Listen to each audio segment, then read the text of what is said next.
Hello, everyone. Welcome back to another episode of the Daily Dose. Today on the channel, we will be doing some Battle Knights action. Now, to be fair, I really don't play Battle Knights as much. I sort of grind out the daily occurrences and leave it at that. In terms of where the game is shifting, well, I mean, you just kind of grind things out and builds teams. It's like most idle games. However, every now and then something exciting comes along. And by exciting, I mean the newest heroes. So we did have Iggy out last week. We did have Nitu and, of course, the Fire Lady, the Bastion. And this week, it seems like the game has skipped what I would normally say would be the rotation and gone ahead and given us a nature hero. So we actually do have Rhaegal. I'm going to pronounce him Rhaegal. Gungnir, so that means he's essentially a dude with a spear, because he's got a big ass spear. And yeah, he's interesting. I don't know necessarily how he's going to fit within the meta. We're going to check this guy out, obviously. And you guys and girls that do watch can let me know if you'd like me to build him. But basically, this guy, he annoys people. He annoys targets. He really just it's interesting. Let's just read what he does. So when the battle begins, so the beginning of the fight, he basically locks the opposing unit that is in the same position as himself for 3 rounds.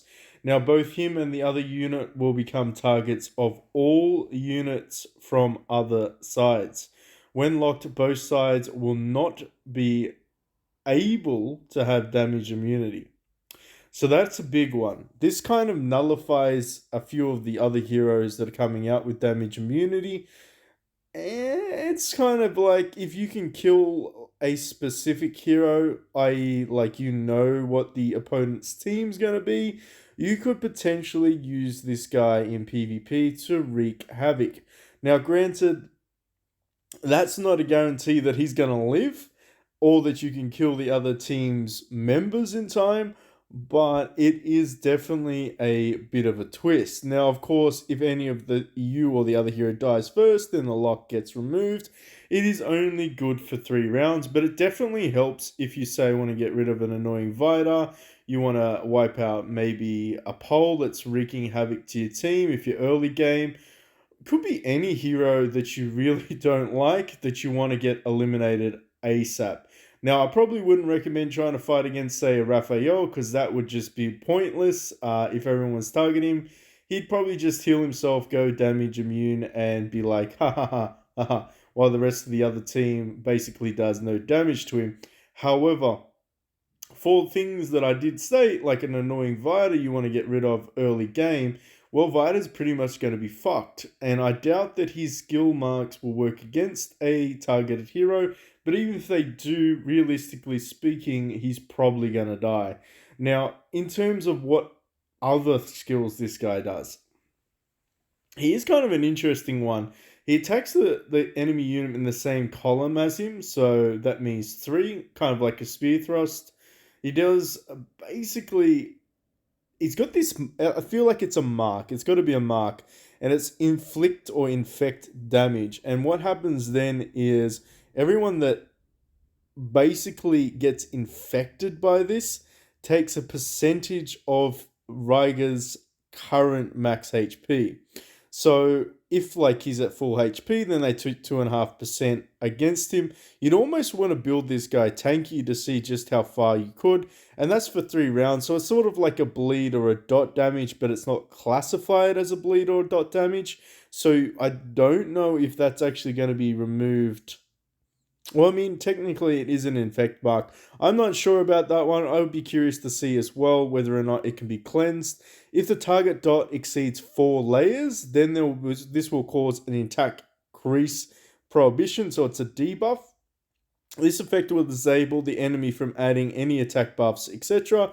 including increased attack, crit damage. So it basically stops them from getting any additional buffs to them for 2 rounds. If it exceeds 6 layers, then the target will not be able to increase energy for the current round. So it's essentially shutting down heroes from either getting rebuffed or from acquiring enough energy to do additional skill moves. Now, his normal attack is pretty basic. We'll probably cover that in a second. He attacks the front row unit 3 times, which is cool. Deals 25% damage every time. This will also be a 25% probability to cause infect damage. Each round, of course, we already know, does 2.5% of his current HP. But this is a great way to add additional layers. Now, of course, if you were to awaken this to the maximum level, then there's other things as well. When attacking a dot affected target. Now, this is interesting because this says dot. It doesn't necessarily talk about infection, i.e., what he does. It just simply means if you're attacking someone that's got dots on them, you then have an additional 30% to attain more energy, which is not too bad because this could be an energy feed build with, say, Legolas and Harp, and well, pretty much any hero that puts a dot down. That could be interesting. Now, if he dies first during the lock, this will fully recover energy to all units. You could almost run this guy's suicidal build, although I probably doubt that it would work very well. But if you decided to run like double this guy, one suicidal, the other tanky, just for the energy feed, I don't feel like we'd ever explore that on this channel. That sounds like Megalodon territory. We're not going to get there. But either way, if you decide to energy feed this guy, essentially you're just going to be able to increase the amount of inflicts, or the infect, I should say. You do some additional damage from normal attack. This one is normal attack does the same damage, does 100%. That's pretty good. But this one's also sort of like the original, where if it has layers in infect, essentially it does increase damage to them. I mean, overall, I don't know how I feel about this. I do like this kind of. Is he? I feel like he's going to be a very annoying hero. I feel like he's definitely going to be up there. Whether or not he's not going to be bursty. I doubt he's going to have any burst behind him. But normally speaking, the nature kind of heroes don't really have that. I call them the nature. They're, whatever they are.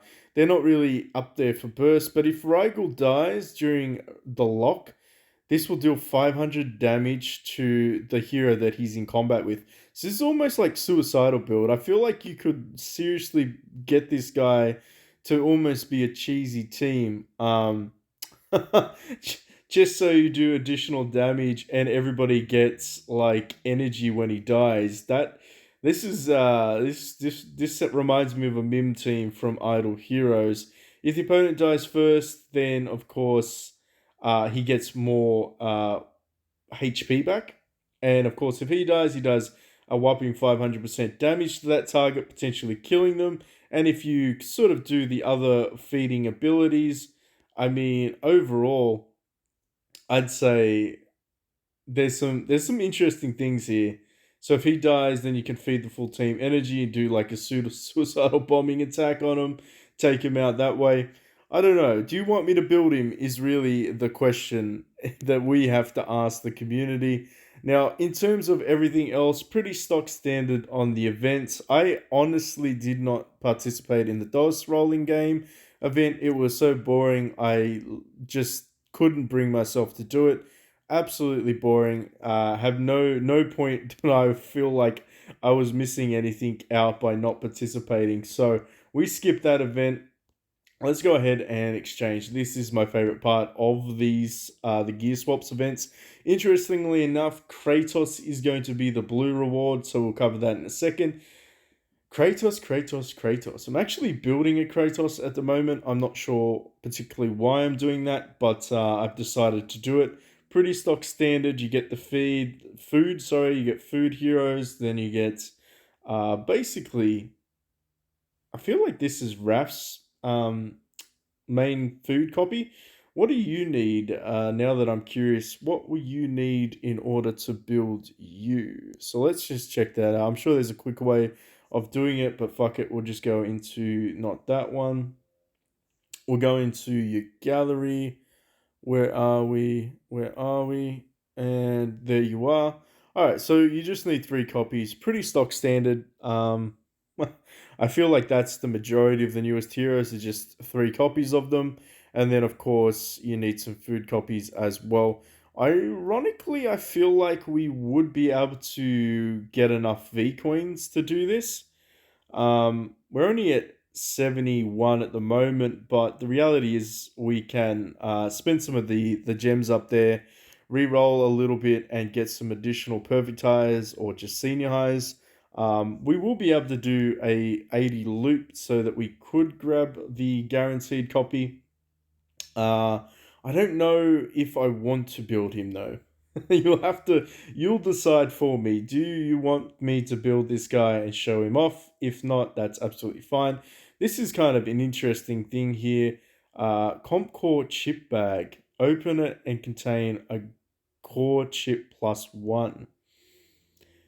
Interesting. So they did increase the loop out to 130 because that's sort of the guaranteed A2. By 130, you should have got enough copies to A2 your hero. There are a lot of theories going around the drop rates, but for now, it actually seems to be working out.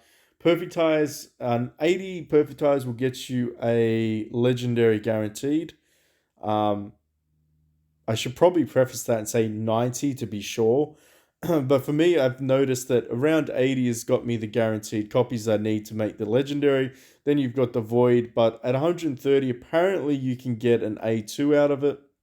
So I'd be curious to see if that's the reason why they've increased it. I actually don't know what this does. Random camp core chip bag. Interesting. Interesting. Well, things that were piquing my interest was, of course, this. I mean, you can essentially do your smart listings and just set sail. I'm not entirely sure if there's like a set sort of what you should be looking for. I feel I sound like a noob because I absolutely am a noob when it comes to this stuff. The material and things like that, of course, you use that for your warship, but interesting. I mean, I kind of just go in here and just pick things that I can do. Um, obviously, maybe that's not the smartest idea. These are the individual ones, and obviously, this is the all. You can do a couple of these a day. Yeah, I mean, we can just. I'm just hitting smart. Like, honestly, it's fine. Guild route, of course, that's coming back soon, so we'll be able to optimize some of that. In the shipyard, I was asked a question concerning the statistics. Now, people are trying to convince me that if you unlock each and every one of these pieces all the way up to cutter, you actually do get the additional tech bonuses and they stack. So, for argument's sake, if I wanted to upgrade all of these guys, I would get increased efficiency, health rating, attack, all that sort of stuff. And of course, if I decided to keep going along here, I'd also get all of these as additive bonuses. Now, interestingly enough, cannot really confirm whether or not that is the truth just because I don't have a lot to unlock. Not even sure how you would test this, but based off the information, it seems to be that as long as you've got the corresponding pieces, it should give it to you as personal technology. So it should be active all the time and it should be additive. That's my takeaway. Obviously, Guild Clash is slightly different. Your main boss or your chairman selects what pieces of the boat get used, and if you're using the corresponding pieces, you get bonuses from that. But pretty much, my understanding is that you should be upgrading tech regardless. So I kind of focused on enhancing the Beetle's attack capabilities. Now, I'm sure I probably should just do some of the fisherman's boats as well. I mean, damage immunity sounded like a pretty good idea. Health recovery seems okay. I don't know. Let me know in the comment section below. Have you figured this out yet? Can you confirm 100% that personal tech stacks so that you get every single piece that you equip? Or if it's simply whatever you've got equipped is just what you get. Now, I know that might sound a little bit weird. Ooh, we do have materials though. Okay, cool, cool. So this seems to be one of those interesting things. Um, Obviously, I've only got an option to equip this. You don't have authorization because it's a guild task thing, of course. Uh, anyway, I think that's really the more informational things about it is just go in there and grab all that shit, and hopefully somebody has the answer, because it was a bit confusing when I was asking people in Discord because of the language barriers, whether or not personal tech, each and every single piece of boat equipment that you have unlocked and upgraded, if it all stacks together or if it's only the ones that you have currently equipped. Anyway, I think we'll leave it there. Let you decide for me whether or not I go ahead and get the 80 perfect tires and do a summoning event, or if you'd like me to pass and build the next one that appears. Catch you all in the next one.